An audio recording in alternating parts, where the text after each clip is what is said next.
আমরা ক্লাস 10 এর আজকে একটা ম্যাথ করব যেটা লিনিয়ার ইকুয়েশন অফ টু ভেরিয়েবলের 3.2 এর আমরা প্রথম ম্যাথটা করতে যাচ্ছি। তো সবাই বোঝার চেষ্টা করবে। এখানের মধ্যে আমাদের রয়েছিল x y 14 আর x y 4, অর্থাৎ দুটি ইকুয়েশন ওরা দিয়ে দিবে। দুটি ইকুয়েশন দিয়ে আমাদেরকে সলভ করতে হবে, x এর ভেরিয়েবল এবং y এর ভেরিয়েবলটা আমাদের বার করতে হবে। আমাদের দু নিয়মে এই বইয়ে ম্যাথ রয়েছে ক্লাস 10 এ বর্তমানে। একটা হচ্ছে গিয়ে সাবস্টিটিউশন মেথড আর একটা হচ্ছে গিয়ে এলিমিনেশন মেথড, অর্থাৎ বাংলায় হচ্ছে গিয়ে পরিবর্তন পদ্ধতি এবং অপনয়ন পদ্ধতি। আজকে আমরা যেটা করবো এটা হচ্ছে গিয়ে পরিবর্তন পদ্ধতি বাংলায়, এবং ইংলিশে হচ্ছে গিয়ে আমাদের সাবস্টিটিউশন মেথড। তো আমরা এখানের মধ্যে দেখতে পাচ্ছি দুটি ইকুয়েশন, আমরা নাম্বারিং করে নিলাম। এটা ইকুয়েশন নাম্বার 1, ইকুয়েশন নাম্বার 2। আমরা প্রথমে ইকুয়েশন নাম্বার 1 থেকে কাজে লাগাবো। যেমন লিখবো আমরা from equation 1 আমরা যেটা পাই বা we get লিখতে পারি আমরা we get, যেমন কি ছিল x plus y equal to 14, এটা ছিল আমাদের ইকুয়েশন 1। এখান থেকে জাস্ট আমরা যে কোনো একটা ভ্যালু বার করে নেব। আপাতত হয়তো বা x এর ভ্যালু নয়তো বা y এর ভ্যালু।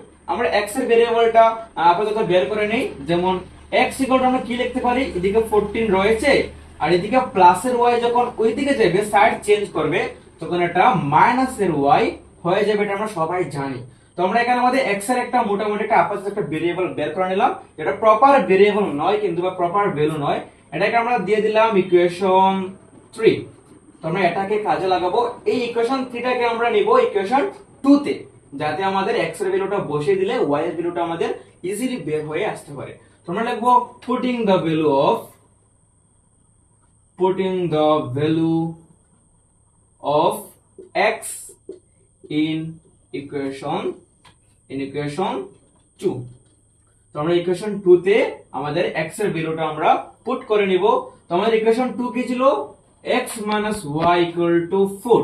এখানে আমাদের আমরা x এর ভ্যালুটাতে বের করে নিয়েছিলাম, যেমন 14 y, এটা আমরা ওইখানে বসিয়ে দেব, তাহলে আমরা y এর ভ্যালুটা চলে আসবে।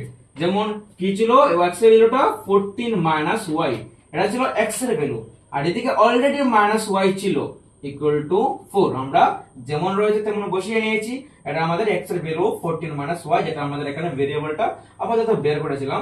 এখানে আমরা যদি একটু সলভ করি 14 এর 14 থেকে যাবে, মাইনাসে মাইনাসে প্লাস, দুটি y আছে তো আমাদের -2y হয়ে যাবে, কেননা আমাদের সাইন হচ্ছে গিয়ে মাইনাস, আর ইকুয়াল টু এদিকে 4।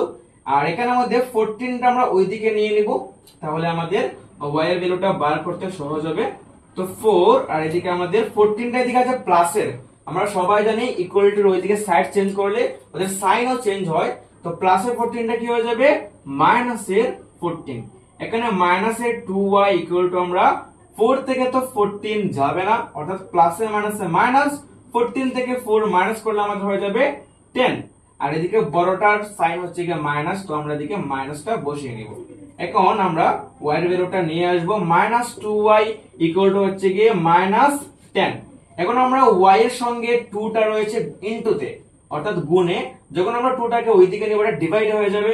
যেমন y equal to -10 divide by -2, মাইনাসে মাইনাসে ক্যান্সেল তো হয়ে যাবে, আর 2 দিয়ে 10 কে ডিভাইড করলে তো আমরা সবাই জানি এটা 5 হয়ে যাবে, অর্থাৎ y এর ভেরিয়েবল বা y এর ভ্যালু আমাদের 5 চলে আসলো।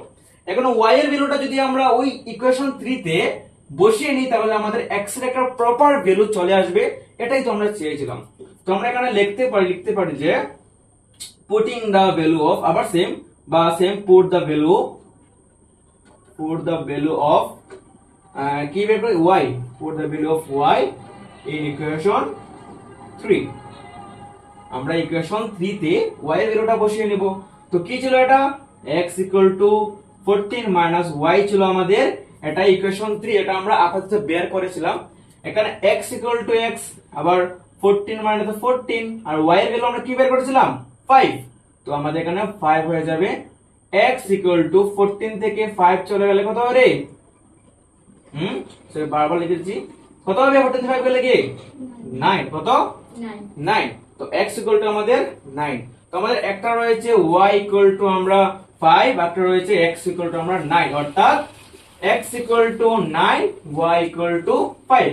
এটাই হচ্ছে কি আমাদের ডাবল ইকুয়েশনের ম্যাথ বা লিনিয়ার ইকুয়েশনের ডাবল ভেরিয়েবল যেটা এক্স এর ভ্যালু ওয়াই এর ভ্যালু যেটা আমাদের বের করতে বলা হয়েছে, আমরা এখানে এটা বের করে দিলাম। যার যে পার্টটা বুঝুন আমাকে বলতে পারো, আমি আবার বুঝিয়ে দেবো। ঠিক আছে, চলো টাটা।